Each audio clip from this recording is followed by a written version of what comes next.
ইন্টার্নদের ৫ দফা দাবির সাথে একাত্মতা জানিয়ে চট্টগ্রাম, রাজশাহী, সিলেট ও রংপুরে মেডিকেলের আউটডোর সেবা বন্ধ রেখেছে চিকিৎসকরা। এতে ভোগান্তিতে পড়েছেন সেবা নিতে আসা রোগীরা।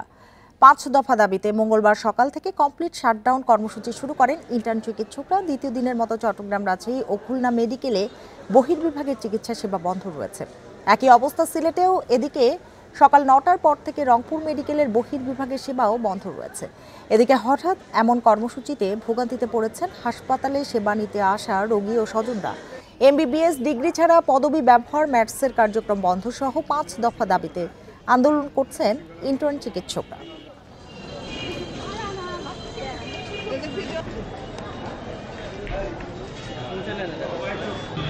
ডাক্তার যদি না আসে তাহলে টিকিটটা না দিত, টিকিট কাউন্টার থেকে যদি আমাদেরকে যদি না দিত তাহলে আমরা চলে যেতাম। এই যে রিপোর্টটা আজকে দেখাতাম, আমাদেরকে ওষুধ দিত, ডাক্তারে আজ ওষুধ পেলাম না, লিখে দিবে তাও পেলাম না, তাহলে কিভাবে তাই আমরা চলাফেরা করবো? যারা মনে করেন যে খুব বেশি অসুস্থ, তারা আমাদের ইমার্জেন্সি সেবাটা চালু আছে, ওখানে যাবেন, ওখানে ব্যবস্থা আছে। আর আমাদের ভিতরে যে চিকিৎসা, যেটা ভর্তি চিকিৎসা, ওইটা কিন্তু চলছে।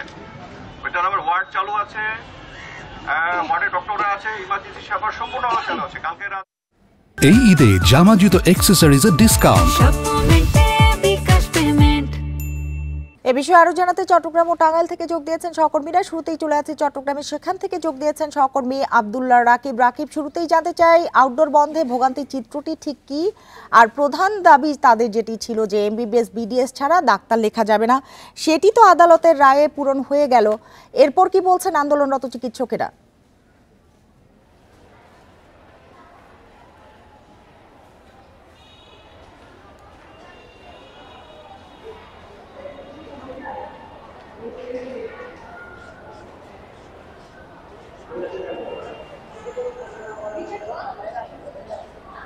রাকিব, আপনি নিশ্চয়ই আমাকে শুনতে পাচ্ছেন?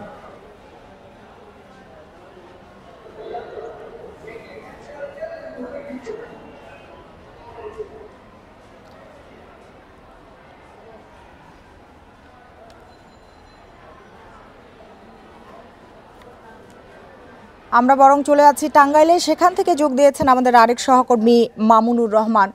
মামুনুর, যেটি জানতে চাই যে দ্বিতীয় দিনের মতো কিন্তু আউটডোর বন্ধ রয়েছে, ভোগান্তির চিত্রটি যদি আমাদের বলতেন। গত দুদিনে কিন্তু চরম ভোগান্তিতে পড়েছে। আমি এখন যেখানে দাঁড়িয়ে আছি টাঙ্গাইল মেডিকেল কলেজ হাসপাতালে। এই হাসপাতালে আমরা গতকালকে এসেছিলাম, তখন যারা আন্দোলন করছিল তারা তো তাদের দাবির জন্য আন্দোলন করছিল, কিন্তু যেসব রোগী জেলার বিভিন্ন প্রান্ত থেকে, আপনি জানেন টাঙ্গাইল একটি বড় জেলা, 12টি উপজেলা থেকে কিন্তু এই মেডিকেল কলেজ হাসপাতালে রোগীরা আসে দূর দূরান্ত থেকে। কেউ 50, 55, 56 কিলোমিটার দূরে থেকেও কিন্তু এই হাসপাতালে চিকিৎসা নিতে আসেন বহির্বিভাগে। কিন্তু কালকে যারা এসেছেন তারা কেউ কিন্তু চিকিৎসা নিতে পারেনি। আজকেও আমরা 10টার পর থেকে এই মেডিকেল কলেজ হাসপাতালে অবস্থান করছিলাম। এখানে বিভিন্ন জায়গা থেকে কয়েক হাজার রোগী এসেছে, রোগীদের সাথে স্বজনও এসেছে। সেখানে আমরা শিশু রোগী দেখেছি, বৃদ্ধ রোগী দেখেছি, নারী রোগী দেখেছি। তারা সবাই এসেছে, কিন্তু তারা যে কারণে এসেছিল যে চিকিৎসা সেবা নিতে, সেই চিকিৎসা সেবা কিন্তু তারা বহির্বিভাগে নিতে পারেনি। এতে তারা চরম ভোগান্তিতে পড়েছে। তারা ক্ষুব্ধ প্রতিক্রিয়া জানিয়েছে। তারা যেটা বলছে যে চিকিৎসকদের কোনো দাবি থাকলে সেটা ন্যায়সঙ্গতভাবে তারা তাদের মতো পালন করবে বা আদায় করবে, কিন্তু এই চিকিৎসা থেকে তারা যে বঞ্চিত, এটা যাতে ভবিষ্যতে না হয় এই বিষয়ে তারা পদক্ষেপ নেওয়ার জন্য বলেছে।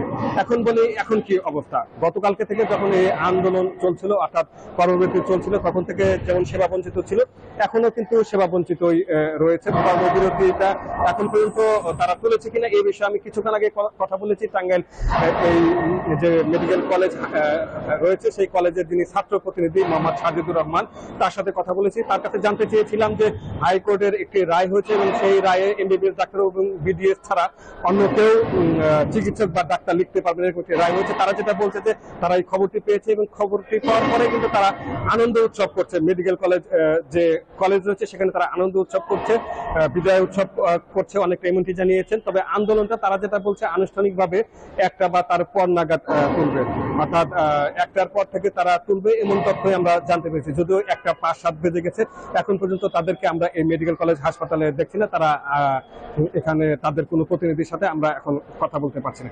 এই হচ্ছে আমার কাছে টাঙ্গাইলের পরিস্থিতি। মাহমুদুর রহমান থাকুন আমাদের সাথে। এবার আবারও চলে যেতে চাই চট্টগ্রামে, সেখান থেকে আগেই জানিয়েছি আমাদের সাথে যোগ দিয়েছেন আমাদের সহকর্মী আব্দুল্লাহ রাকিব। রাকিব, যেটি জানতে চাচ্ছিলাম যে আউটডোর বন্ধে ভোগান্তির চিত্রটি তো বলবেনই, আর প্রধান দাবি যেটি ছিল এমবিবিএস বিডিএস ছাড়া ডাক্তার লেখা যাবে না, সেটি তো পূরণ হলো হাইকোর্টের রায়ের পর। এরপর কি বলছেন আন্দোলনরত চিকিৎসকেরা?